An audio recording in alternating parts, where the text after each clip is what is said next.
Bismillahirrahmanirrahim. Assalamualaikum warahmatullahi wabarakatuh. Bertemu lagi dengan saya pada mata kuliah pengantar bahasa query pada sore hari ini, hari Rabu, tanggal 7 Oktober 2020, di mana untuk kelas SKS 19.2 kita masuk pada pertemuan yang keempat pada minggu kali ini. Baiklah, untuk minggu sebelumnya saya sudah menjelaskan tentang materi DBMS dan SQL. Nah, di sini kita membahas tentang apa itu pengertian dari DBMS, di mana DBMS itu adalah singkatan dari Database Management System. Ya, kemudian di sini kita membahas tentang database language, ya. Jadi seperti apakah database language itu, di mana untuk database language pada intinya terdiri dari dua bentuk, yaitu DDL dan DML. DDL sendiri singkatan dari Data Definition Language, sedangkan DML singkatan dari Data Manipulation Language. Nah, ini sudah kita bahas pada minggu sebelumnya, dan pada akhir pertemuan saya juga sudah memberikan semacam kuis untuk melihat bagaimana pemahaman Anda terhadap materi yang sudah diberikan. Nah, pada sore hari ini saya akan melanjutkan ke materi berikutnya, yaitu tentang DFD atau Data Flow Diagram. Jadi kalau sebelumnya kita sudah pernah belajar tentang ERD, kemudian sudah pernah mengenal tentang normalisasi, ada satu lagi sebagian dari analisa tentang query ini yang harus Anda pahami, yaitu DFD atau yang dikenal dengan istilah Data Flow Diagram. Nah, di sini apakah DFD itu? DFD adalah alat pembuatan model yang memungkinkan profesional untuk menggambarkan sistem. Ya, jadi sistem itu digambarkan sebagai suatu jaringan proses fungsional yang dihubungkan satu sama lain dengan alur data, baik secara manual maupun komputerisasi. Nah, jadi ini kalau saya jelaskan dengan bahasa yang mungkin lebih mudah untuk dipahami, DFD ini merupakan salah satu media atau salah satu alat yang biasanya digunakan untuk menggambarkan model. Nah, model yang dimaksud di sini adalah model jalannya sebuah sistem. Ya, nah yang dibicarakan di sini sistem itu adalah satu kesatuan dari seluruh kegiatan yang ada di sebuah sistem. Ya, jadi sebagai contoh, misalkan saja saya membahas tentang sistem penjualan, maka otomatis unit yang terkait dalam sistem penjualan ini meliputi ada konsumen, kemudian ada produk, ya, kemudian juga ada transaksi. Nah, ini adalah unit-unit yang terkait. Nah, jadi di sini nanti bagaimana kita menggabungkan sistem unit-unit tadi itu kita gambarkan dalam bentuk model rancangan sebuah jaringan proses fungsional. Jadi unit yang kita masukkan harus ada hubungannya. Kalau tidak ada hubungannya tidak perlu, ya. Nah, contoh yang lain misalkan sebuah sistem akademik. Dalam akademik itu ada unit berupa mahasiswa, ya, kemudian ada dosen, kemudian ada PAK, kemudian ada PAU, ya, kemudian juga ada bagian petinggi atau pejabat pimpinan akademik, kemudian ada unit penjaminan mutu, ada bagian perpustakaan. Nah, ternyata banyak sekali ya kalau kita lihat unit-unit yang memiliki fungsional atau keterkaitan dengan sistem yang kita bicarakan tadi, contohnya adalah sistem akademik. Nah, mungkin contoh yang lain lagi, misalkan sebuah sistem informasi dari sebuah perusahaan ya, mungkin ada unit pihak manajemen, kemudian ada pihak administrasi, ada pihak karyawan atau pegawai ya, kemudian juga ada bagian-bagian di dalam perusahaan tersebut, misalnya bagian gudang, bagian marketing ya. Jadi ini ada banyak sekali yang bisa kita kaitkan. Nah, dengan catatan ada hubungan ya antar unit tadi. Nah, gambaran seperti ini yang nanti akan dibuat kalau kita menggunakan DFD. Nah, untuk pembuatan DFD ini bisa saja secara manual maupun komputerisasi, seperti itu. Nah, yang kita masukkan di sini dalam pengantar query ini adanya alur data. Nah, Anda perhatikan dari pengertian DFD ini salah satunya fungsional yang dihubungkan satu sama lain dengan alur data. Nah, disinilah peran query itu nanti akan berjalan, karena kalau sudah bicara tentang data, maka otomatis query nanti akan masuk di situ untuk masalah pengolahan datanya. Nah, berikutnya ini adalah bagian dari unit-unit DFD yang biasanya dipergunakan untuk membuat model. Apa saja? Yang pertama yaitu MTT. Nah, untuk MTT ini bagiannya adalah simbolnya kotak seperti ini. Kemudian kotaknya juga kotak persegi panjang, bukan bujur sangkar. Kemudian alur data diwakili oleh tanda garis, nanti akan lebih baik kalau diberikan tanda anak panah, jadi jelas dari mana menuju kemana, seperti itu. Kemudian yang ketiga, ini ada proses yang diwakili dengan tanda lingkaran. Ya, untuk lingkarannya nanti tidak kecil ya. Kalau kecil tuh kalau kita mengenal flowchart itu sama dengan konektor.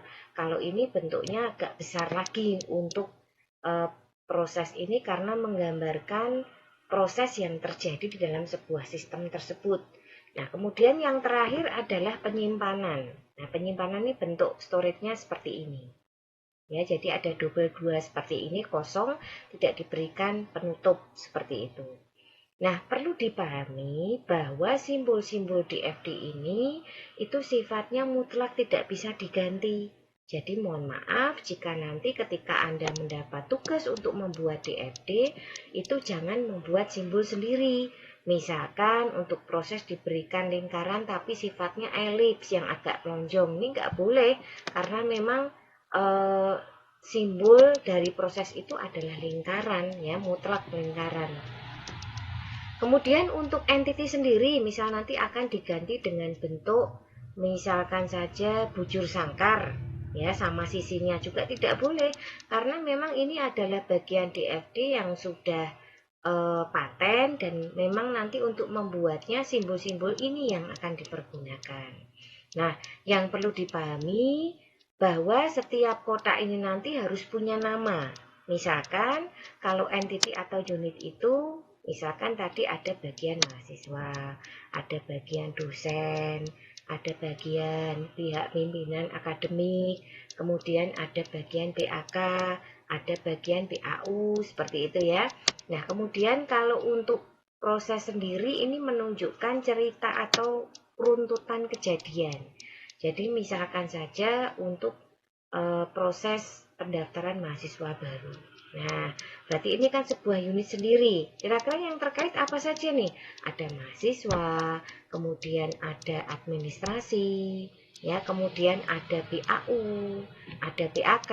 Nah, ini adalah bagian-bagian yang nanti akan diwakilkan dalam bentuk persegi panjang seperti ini yang memiliki keterkaitan dengan model lingkaran, ya. Itu tadi untuk bagian dari DFD. Nah, sekarang untuk membuat DFD-nya sendiri, ini ada beberapa aplikasi yang bisa dipergunakan. Sebagai contoh ada EasyCase, ya. Kemudian ada MS Word. Kemudian ada Smart Capture ini untuk mengcapture. Nah, itu nanti boleh menggunakan aplikasi lain yang senada. Kemudian ada Notepad. Nah, Notepad ini nanti dipergunakan untuk mengcopy hasil yang ada di EasyCase, karena di EasyCase ini merupakan salah satu aplikasi yang bisa menunjukkan apakah yang kita kerjakan itu DFD-nya salah atau benar, ya. Jika salah pun dia akan menunjukkan kesalahannya itu di mana. Seperti itu. Jadi saya ulangi ya, aplikasi yang dipergunakan di sini ada EasyCase, ya. Kemudian ada MS Word. MS Word ini nanti dipergunakan untuk mengcapture hasil yang diperoleh dari EasyCase. Karena nanti untuk mengumpulkan biasanya saya minta dalam bentuk Word yang di PDF-kan, ya. Jadi di sini nanti MS Word itu fungsinya untuk mengcapture hasil-hasil aplikasi. Nah, kemudian Smart Capture ini untuk mengcapture fungsinya. Boleh pakai aplikasi apapun yang senada. Notepad sendiri untuk mengcopy hasil file apakah benar atau salah.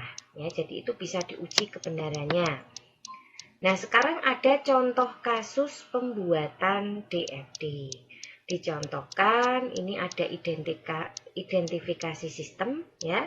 Kemudian identifikasi sistem sendiri itu dibagi menjadi dua, yaitu identifikasi data dan informasi, di mana untuk identifikasi data dan informasi itu masih dipecah lagi menjadi identifikasi data saja, kemudian identifikasi informasi. Nah, ini berbeda. Kalau data itu lebih mengarah kepada sesuatu hal yang masih mentah, kemudian perlu diolah, seperti itu ya. Sedangkan identifikasi informasi ini jelas sudah berbentuk layout laporan. Ya, jadi di sini penting untuk mengetahui kira-kira laporan ini nanti mau dibawa kemana, dari siapa, dan akan diberikan ke siapa. Siapa saja yang berhak memiliki wewenang untuk melihat apa saja yang dikerjakan oleh ini, karyawan, misalkan seperti itu. Nah, kalau kita lihat di sini untuk identifikasi data dan identifikasi informasi ini sudah berbeda. Kalau informasi itu sudah berbentuk yang sudah hasil olahan selesai ya. Nah, ini bedanya dengan yang data, di mana data tadi biasanya masih berupa data mentah.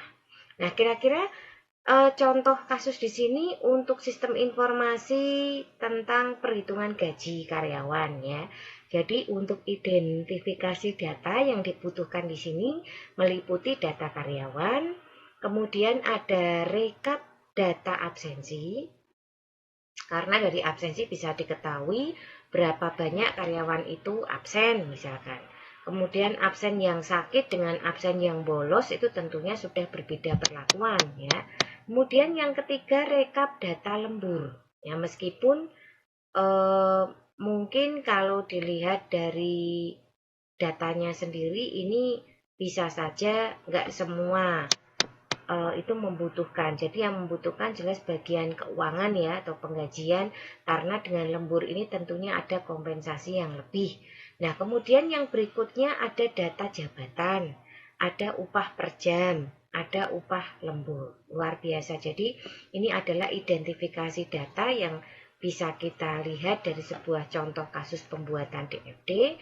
Nah, untuk selanjutnya identifikasi informasi, contohnya ada laporan gaji karyawan dan slip gaji. Di mana untuk laporan gaji karyawan ini sifatnya karena informatif itu bisa disimpan oleh perusahaan atau toko yang bersangkutan ya. Nah, kalau untuk slip gaji ini memang harus diberikan kepada karyawan tersebut, intinya seperti itu. Nah, berikutnya ada identifikasi informasi. Ini untuk yang 112. Nah, berikutnya untuk yang identifikasi sumber data dan informasi yang kedua. Contohnya ada unit yang namanya karyawan, personalia, dan direktur. Kemudian identifikasi tujuan informasi itu meliputi diberikan kepada karyawan, kemudian personalia, dan direktur. Nah, ini adalah contoh kasus pembuatan DFD, di mana selalu yang pertama itu adalah identifikasi data dan informasi. Meskipun dalam implementasinya nanti kita pisahkan. Nah, berikutnya ini adalah contoh gambar. Kalau kita membuat dengan menggunakan DFD, itu ada aturannya. Jadi tidak boleh membuatnya itu asal seperti itu ya. Jadi di sini itu kita buat lingkaran dulu. Ini nanti kalau Anda membuatnya benar akan muncul angka 0 ya di sini secara otomatis. Nah, kemudian unit yang terkait meliputi personalia, pegawai, dan direktur. Adapun aliran datanya itu adalah data karyawan yang masuk ke dalam sistem, kemudian ada data jabatan, ada upah per jam, kemudian upah lembur ya. Nah, ini kalau kita lihat itu yang merupakan data input. Nah, sedangkan data keluarnya masuk ke pegawai itu berupa slip gaji. Sedangkan masuk ke personalia berupa laporan data karyawan. Sedangkan masuk ke direktur itu berupa laporan gaji karyawan. Ya, jadi kalau kita lihat di sini memang ada beberapa hal yang perlu diperhatikan, terutama pada saat pembuatan alur data atau sistem DFD-nya. Tidak boleh membuat simbol sendiri, seperti itu ya. Nah, setelah kita membuat konteks, langkah berikutnya adalah kita membuat dekomposisi diagram. Ya, di mana pada dekomposisi ini ya kalau kita lihat pembuatannya boleh menggunakan Word, dan saran saya usahakan untuk setiap ukuran lingkaran itu sama, sehingga kalau bisa di-copy saja. Tidak terjadi ada yang gede, ada yang kecil, seperti itu ya. Nah, kemudian nanti kalau membuat level dekomposisi ini, kita harus menjelaskan planning atau langkah-langkah apa selanjutnya yang dilakukan. Sebagai contoh, misalkan ini sistem informasi penggajian, maka terjadi rapat penting dari pencatatan data, kemudian ada perhitungan gaji karyawan, dan yang terakhir ada pembuatan laporan. Ingat, masing-masing ini mempunyai anak, ya kalau kita lihat di sini. Jadi, untuk pencatatan data itu sudah memasukkan ada pendataan karyawan, ada pendataan jabatan, kemudian yang satu lagi pendataan upah per jam dan lembur. Ini dibahas sendiri-sendiri. Maksudnya biar apa? Biar lebih jelas ya, nanti pemetaan untuk datanya sendiri juga mudah. Nah, kemudian untuk perhitungan gaji karyawan itu cuma punya 2 sub, hitung gaji sama cetak slip. Simpel ya. Kemudian yang ketiga, pembuatan laporan. Ini ada pembuatan laporan karyawan dan pembuatan laporan gaji. Jadi ada 2 yang dibuat ya. Nah, ini adalah dekomposisi dari DFD level 0 tadi yang disederhanakan dalam bentuk sintak seperti itu. Sintak urutan strukturnya. Meskipun dalam bentuk gambar juga. Nah, sekarang ini adalah contoh pembuatan tabel yang sudah sukses. Ya, pembuatan tabel yang sudah sukses, kemudian di sini diminta untuk membuat DFD-nya. Nah, DFD di sini ada unit terkait karyawan, kemudian ada direktur, kemudian ada pesona 4, ya, personalia maksudnya di sini. Nah, dari 3 unit ini, karyawan, direktur, dan personalia, kita lihat keterkaitannya. Jangan sampai tidak ada keterkaitan ya, seperti yang saya review di depan tadi. Nah, untuk keterkaitan di sini, prosesnya itu dimulai dari pencatatan data sampai dengan perhitungan gaji karyawan. Ini cukup rumit ya, dibuat satu persatu, berkesinambungan, sampai akhirnya yang simbol kotak pun itu juga bisa dikerjakan. Nah, berikutnya ini adalah sub level dari level 1. Ya, jadi pencatatan data itu punya sub lagi mengenai data karyawan, kemudian data jabatan, kemudian upah per jam dan lembur ya. Nah, ini unit yang terkait hanya karyawan dan direktur. Silakan nanti dikoordinasikan data-data apa saja yang dibutuhkan karena kita sudah siap di situ ya. Nah, berikutnya perhitungan gaji karyawan. Bagaimana kalau yang menjadi kunci itu yang gaji karyawan misalkan. Unit yang terkait ada karyawan sama personalia. Nah, di sini untuk prosesnya sendiri ada hitung gaji sama cetak 50 atau 50. Ini adalah unit-unit data yang terkait. Jadi di sini kalau kita lihat memang ada aturan ya untuk membuat sebuah DFD. Nah, berikutnya ini adalah lingkup proses ya pada pembuatan laporan. Jadi ada direktur, ada personalia tetap, kemudian jabatan data karyawan dan jabatan laporan gaji karyawan. Nah, di sini akan kita buat satu persatu sekarang. Di sini untuk laporan gaji karyawan dan laporan data karyawan ini sifatnya masuk. Ya, kita lihat yang masuk dulu, kemudian laporan data karyawan sifatnya masuk ke 30, kemudian ada lagi di sini untuk out-nya itu dari karyawan, terus masuk ke tempatnya istri yang ketiga, ya. Kemudian kalau kita lihat laporan dari gaji karyawan di sini. Ya, jadi untuk laporan data karyawan ini menunjukkan data-data karyawan secara keseluruhan. Sedangkan laporan gaji karyawan ini menunjukkan data gaji karyawan secara keseluruhan. Jadi gaji karyawan pertama berapa, gaji karyawan kedua berapa, seperti itu. Nah, itu tadi untuk pembuatan DFD. Mungkin sebelum masuk ke tugas, saya akan review sekali lagi tentang pembuatan DFD di sini. Intinya, untuk membuat DFD nanti prosesnya yang pertama itu dibuat adalah konteks diagram dulu. Jangan lupa unit-unit terkait ini. Terus alur datanya harus jelas. Ada in berarti ada out. Jangan sampai ada in tidak ada out. Nah, kemudian setelah selesai membuat konteks, langkah berikutnya adalah membuat dekomposisi. Nah, untuk dekomposisi di sini, ini menunjukkan proses-proses yang terjadi pada sistem informasi penggajian, meliputi pencatatan data, perhitungan gaji karyawan, kemudian pembuatan laporan. Nah, untuk pencatatan data sendiri itu dibagi lagi prosesnya ada pendataan karyawan, pendataan jabatan, dan pendataan upah per jam dan lembur. Sedangkan untuk perhitungan gaji karyawan itu dibagi ada hitung gaji dan cetak slip. Kemudian untuk pembuatan laporan sendiri itu ada pembuatan laporan karyawan dan pembuatan laporan gaji. Setelah selesai membuat dekomposisi, langkah berikutnya silahkan bikin level yang nolnya.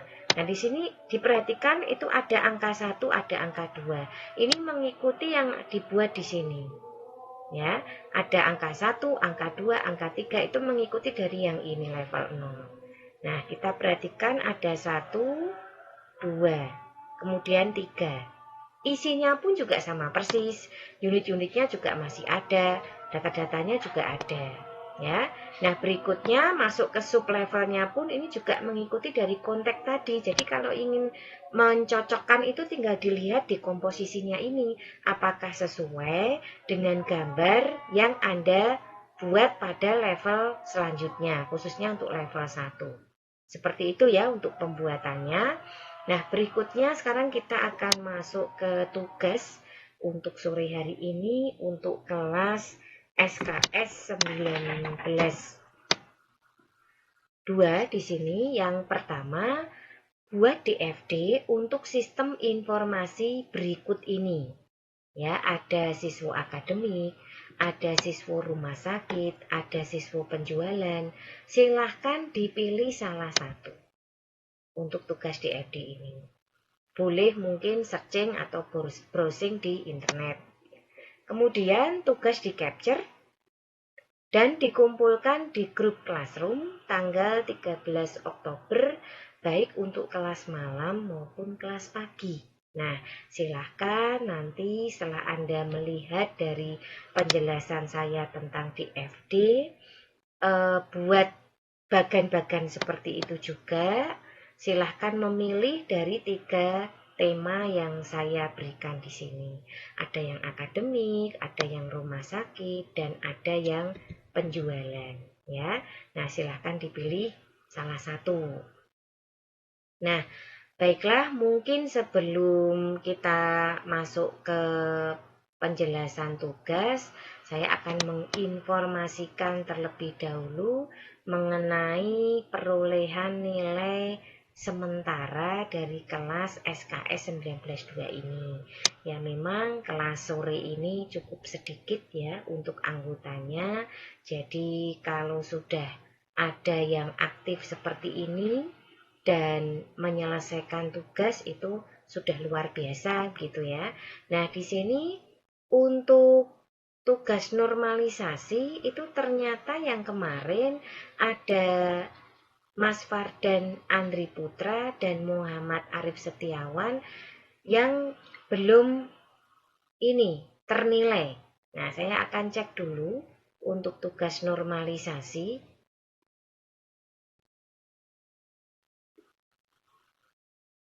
Oke, ternyata ini diserahkan meskipun terlambat ya. Saya akan cek dulu untuk punyanya Mas Fardan Andri Putra. Untuk punyanya Mas Ardan Andri Putra, di sini kita lihat untuk tugas normalisasi yang diserahkan, baru diserahkan ini sepertinya ya. Oh, sudah diserahkan pada tanggal 30 September. Ini belum dicek nih berarti. Saya cek dulu pengantar bahasa query, dia mengambil tema kasus sistem informasi penjualan. Ini harusnya kalau bisa diisi sekalian dengan rekodnya ya, jangan kosong. Bentuk normal 1, bentuk normal 2 ini ada konsumen, ada produk. Bentuk normal ketiga ada relasi antara jual, produk, dan konsumen. Kesimpulannya, normalisasi dipergunakan untuk menghindari terjadinya berbagai anomali data dan tidak konsistennya data. Dalam beberapa kasus, normalisasi ini sangat penting untuk menunjang kinerja database dan memastikan bahwa data dalam database tersebut aman dan tidak terjadi kesalahan jika mendapat perintah SQL, terutama DML, yaitu update, insert, dan delete. Oke, jadi ini sudah mengumpulkan. Saya berikan nilai meskipun terlambat, tidak apa-apa ya. Oke, dilanjutkan. Nah, mungkin kekurangannya ke depan itu untuk ini ya, kalau modelnya dibuat tabel seperti ini bisa sekaligus dimasukkan rekodnya. Jadi kode barangnya misal B001, nama barang misalkan sepatu, nama gambar sepatu, .jpg, stoknya 15, harganya 200.000. Misalkan seperti itu. Jadi ini diisi semua. Seperti itu ya. Oke, ini untuk punyanya Mas Fardan Andri Putra. Membahas tentang normalisasi. Oke, nah berikutnya kita lihat yang tugasnya Muhammad Arif Setiawan. Oke, saya maklum ya, mungkin kalau kelas sore itu kan kelas pekerja ya, karyawan. Jadi untuk menyerahkan tugas itu terkadang memang meskipun terlambat sudah dikerjakan itu sudah oke sekali gitu ya. Oke, kita lihat yang punyanya Mas Arif Setiawan. Ini ada tabel jual, ada tabel pel, dan ada tabel produk. Ini juga kosong, tidak diisi dengan rekod. Bentuk normal yang pertama, kemudian bentuk normal yang kedua, kemudian produk ini untuk tabelnya ini normal yang ketiga. Nah, ini mungkin dari sisi pembuatan garisnya itu perlu diperhatikan ya. Jadi ini ada keterangan ternyata ada masalah atau kendala dengan laptop. Oke, saya terima. Ke depan minta tolong diperhatikan jika mengumpulkan gambar yang ada garis-garisnya. Ya, jadi takutnya atau khawatirnya itu seperti ini. Ini ada garis apa ini? Yang nggak jelas ini. Kepakai atau tidak? Nah, harusnya dicek dulu sebelum dikumpulkan seperti itu ya. Nah, jadi ini tidak mengakibatkan kita itu memiliki pandangan yang berbeda di sini. Nah, kemudian untuk garisnya sendiri, kalau dicermati ini punyanya Mas Muhammad Arif Setiawan, misalkan saja ini garis mengacunya di antara kode pesan dan nama, itu bisa diluruskan sebetulnya. Bagaimana persisnya ke kode pesan? Ya, jadi ini langsung mengacu ke, nah ini nggak pas kan garis-garisnya ini. Ya, jadi ke depan mungkin minta tolong diperhatikan untuk apa namanya, gambar-gambar yang ada garis-garisnya ya, karena garis itu harus pas, intinya itu dengan field inti, kemudian ke field yang selanjutnya, misalkan dari primary key ke secondary key itu juga harus pas. Ini kalau saya perhatikan tuh tugasnya tidak pas ya, kode pesan ini menuju ke bawah malah ke jumlah, harusnya kan agak ke atas lagi. Ya, kemudian anak panah sendiri juga harus berbeda, mana yang primary, mana yang secondary.